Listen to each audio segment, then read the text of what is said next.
Happy ராஜா படம் இன்னும் பார்க்கலன்னா தயவு செய்து இந்த ரீலை ஸ்கிப் பண்ணிடுங்க. Spoiler alert. என்னோட ஃபேவரட் சீன் இந்த படத்தில் ஜிவி பிரகாஷ் அவர்களுடைய அப்பா வந்து ஹீரோயினோட அப்பாவை மீட் பண்ண போவாங்க.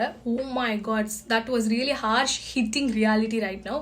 என்னெல்லாம் நம்ம வந்து இந்த கோட் சூட் பண்ணா இல்லை இந்த so called working on myself work அவுட்லாம் பண்ணிட்டு ரெடி ஆகிட்டு ஐ எம் க்ரூம்ட் அப்படின்ட்டு நம்மளை பற்றி கேள்வி பண்ணவங்க முன்னாடி அப்படியே கிளாஸியாக மாசா போய் நின்று ஷோ ஆஃப் பண்ணுறது தான் வந்து கெத்து. அதுதான் வந்து என் லைஃப்பில் நான் வாழ்ந்து காட்டுறது நம்ம நினச்சிட்டு இருக்கோம். ஏன்னா இப்போ நம்ம நிறைய ரீல்ஸ் அந்த மாதிரி பார்க்குறோம்.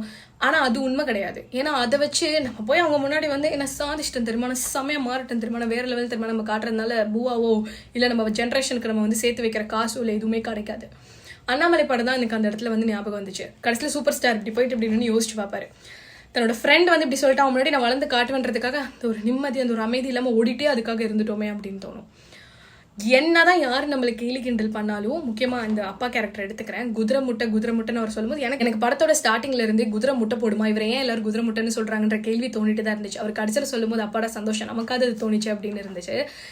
இவங்க அப்பா, அதாவது ஜிவி பிரகாஷோட அப்பா அந்த ஹீரோனை பார்க்க போகும்போது அவர் சொல்லிட்டாருன்னு சொல்லி கோட் சூட்லாம் போட்டு போனாரா? இல்லை, அவர் தன்னை மாற்றிக்கவே இல்லை. ஏன்னா சின்ன வயசுலேருந்து அவர் சப்பானி பையனும் குதிரை முட்டைன்னு கலாய்க்கும் போது கூட அவர் தன்னோட உருவத்தையே எதுவுமே மாற்றிக்கல. அவர் பண்ணது என்னன்னா, அதுக்கு முன்னாடி அவங்க ஜென்ரேஷன் தொடர்ந்து ஏழையாக இருந்த அந்த ஒரு விஷயத்தை தான், அந்த தலையெழுத்துன்னு சொல்லக்கூடிய விஷயத்த அவர் மாற்றி அமைச்சாரு.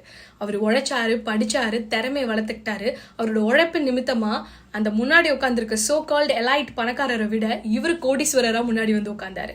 ஏன்னா நம்ம கோட்டு சுட்டு பட்டவங்கெல்லாம் கோடீஸ்வரங்க இல்லைன்னு சொல்லி ஒரு டைலாக் சொல்லும் போது அப்படி இருந்துச்சு. இன்னைக்கு நம்ம பல பேர் இந்த அவுட்டர் அப்பியரன்ஸ்க்கு வந்து நிறைய இம்பார்ட்டன்ஸ் கொடுக்க ஆரம்பிச்சிட்டோம். ஏன்னா ஒருத்தவங்க வந்து நம்மளை பார்த்து என்ன நீ ரொம்ப குண்டா இருக்கு அப்படின்னா அவங்களுக்காக நான் உடம்பு வேலைச்சு காட்டுறேன்னு சொல்லி நம்ம வேலைச்சு காட்டுறோம். என்ன பார்க்கறதுக்கு கொஞ்சம் கருப்பா இருக்கு அப்படின்னு சொல்லிட்டு அதுக்காக அந்த ஃபேர்னஸ்க்காக என்னென்ன பண்ணணுமோ பண்றோம். பட் நமக்காக என்ன பண்ணணுமோ அதை தவற விட்டுடுறோம். யார் என்ன சொன்னாலும் அது காதில் எடுத்துக்காதீங்க. நீங்களா இருங்க, உங்களை நேசிங்க, நீங்களா டிராவல் பண்ணுங்க. கண்டிப்பா நீங்க நினைக்கிற எல்லா விஷயங்களும் நிறைவேறும். இந்த படத்துல கூட பாத்தீங்கன்னா ஜிவி பிரகாஷோட கேரக்டர் கடைசி வரைக்குமே அப்படிதான் இருந்துச்சு. தன்னோட அப்பா அம்மா நினைச்சு ஃபீல் பண்ணாரோ அதுக்காக போய் அவங்க அப்பா அம்மா கூட எல்லாம் இல்ல. அதே மாதிரி ஹீரோனோட அப்பாவும் திமிர் பிடிச்சவரா தான் கடைசி வரைக்கும் இருந்தாங்க. ஆனா இங்க யாரோடைய நற்குணங்கள் எல்லாத்தையும் மாத்துச்சு அப்படின்னா அந்த அப்பாவோட இதுதான். ஏன்னா அவரு நல்ல மனிதராகவே கடைசி வரைக்கும் இருந்தாரு. இந்த படம் இன்னும் பார்க்கலன்னா தயவு செய்து போய் பாருங்க. அண்ட் அந்த அப்பா கேரக்டர் பிளே பண்ண அந்த நடிகரை நம்ம நிறைய படங்கள்ல பார்த்துருக்கோம். Wow, he is really actor who one arts right now.